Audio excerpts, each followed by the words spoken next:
to be ZTAY, aka Lil Red. Chris Paul not only going back to the Clippers, he's reuniting with James Harden.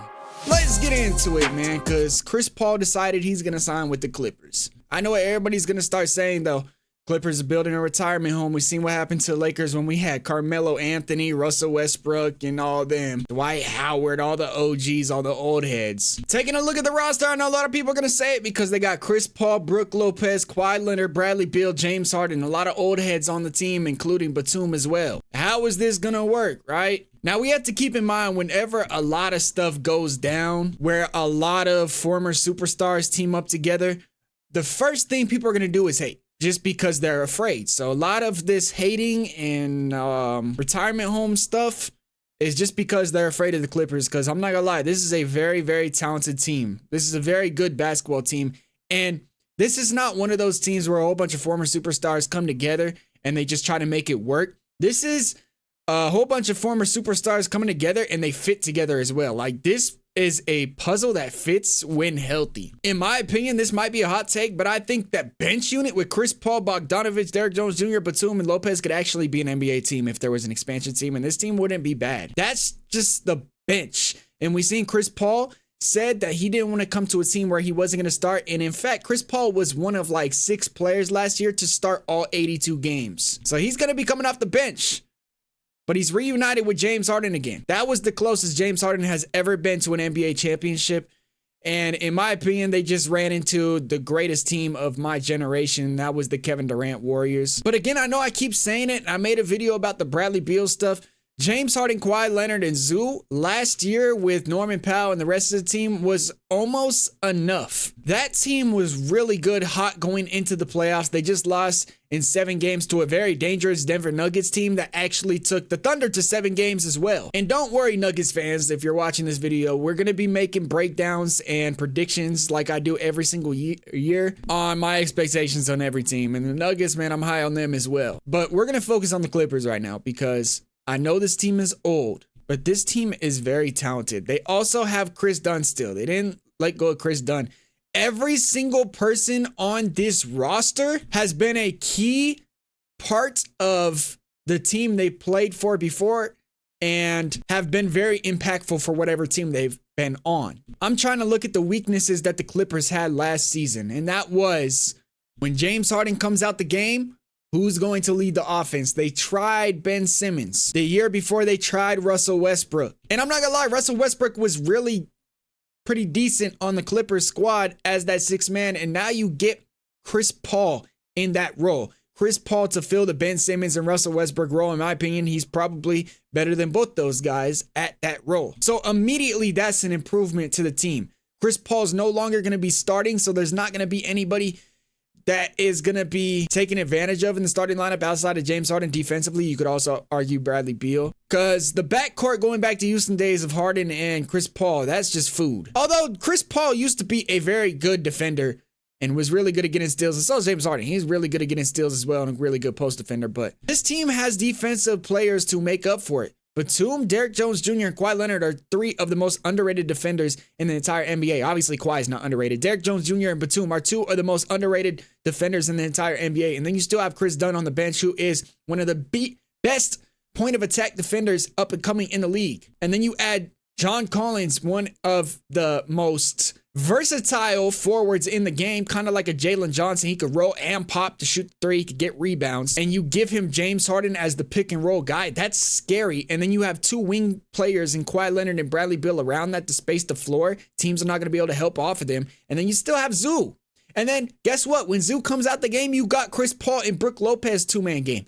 And you have Batum. Same thing as John Collins. He could roll, he could pop.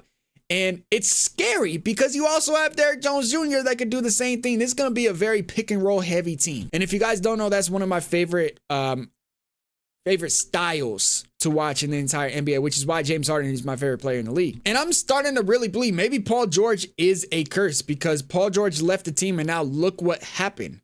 Paul George went to the Sixers. Look what happened. Paul George left the team and look what the Thunder did. I don't know. Maybe it's a coincidence, but my goodness, when Paul George leaves, the team just gets a lot better.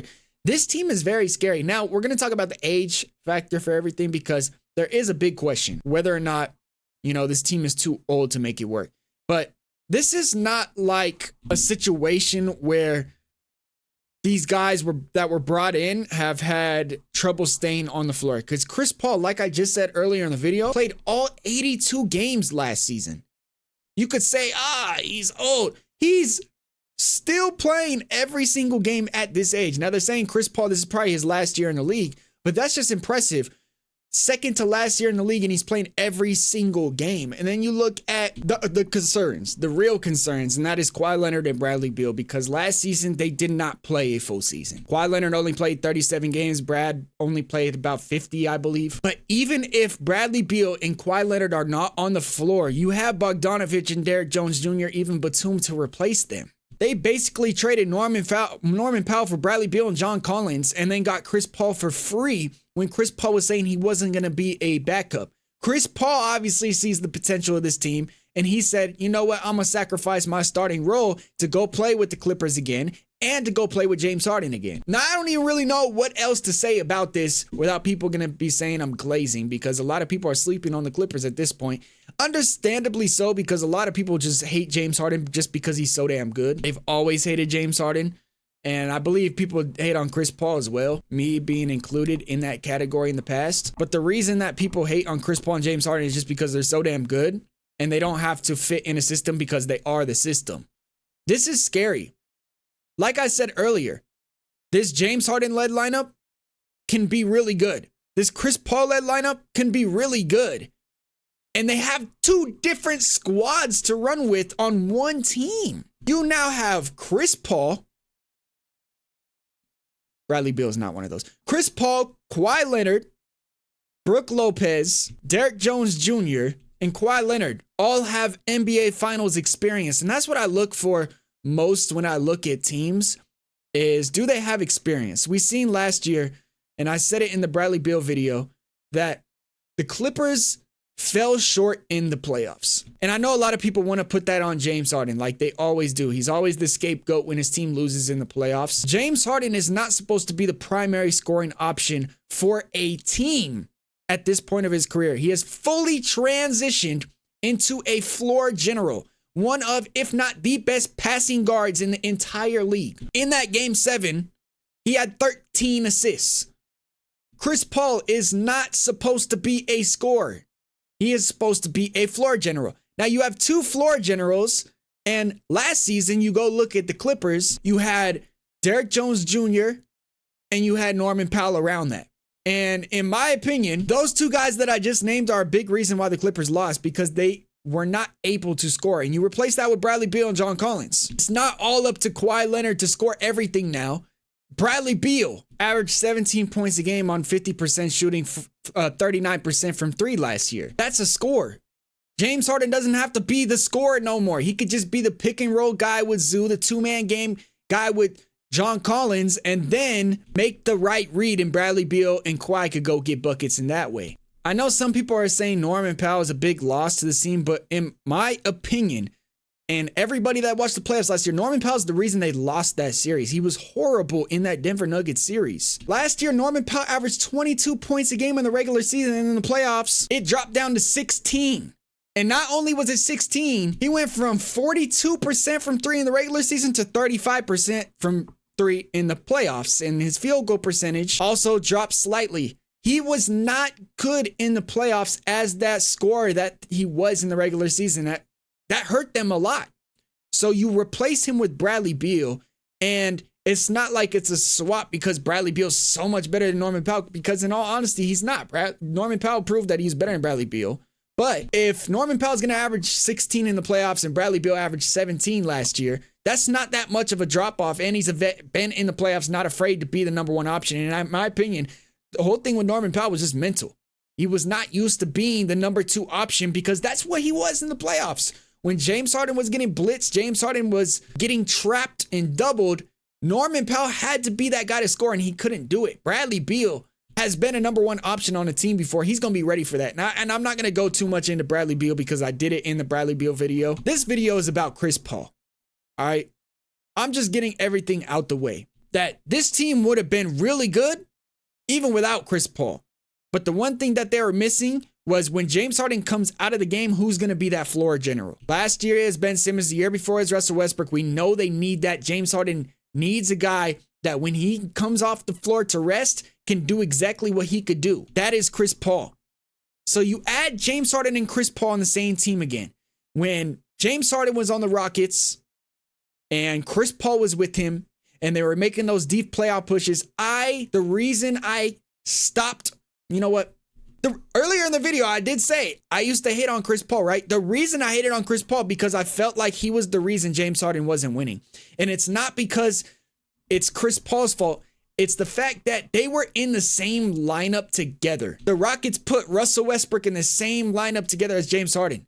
That's just dumb. You don't put two floor generals in the same lineup together, which is why I'm still concerned about LeBron James and Luka Doncic. And I am so happy that Chris Paul is coming off of the bench and is not in the same lineup as James Harden. And in my opinion, and I know this is crazy, and I love storylines and all that stuff, James Harden can win the NBA Finals this year and have a redemption tour with Chris Paul.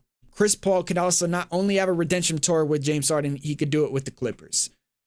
This is amazing. The best possible situation for the Los Angeles Clippers that they've had ever, in my opinion. I keep looking at the Chris Paul, Bogey, Derek Jones Jr., Batum, and Lopez lineup, and I'm dead serious. If that was the starting lineup for a team, that team can make the play-in. That is a good-ass squad on the bench. And then you look at the starters, those are all all-star capable players. Zoo, Collins, Leonard, Beal, and Harden. You put those two together, I don't know how you are not a top 3 seed in the West. In my opinion, the Clippers are probably the most talented team on paper this season. Things are about to get really scary, real fast. The only concern with this team, it's not defense, it's not age, it's not being washed. It is, can Kawhi Leonard, Bradley Beal stay on the floor?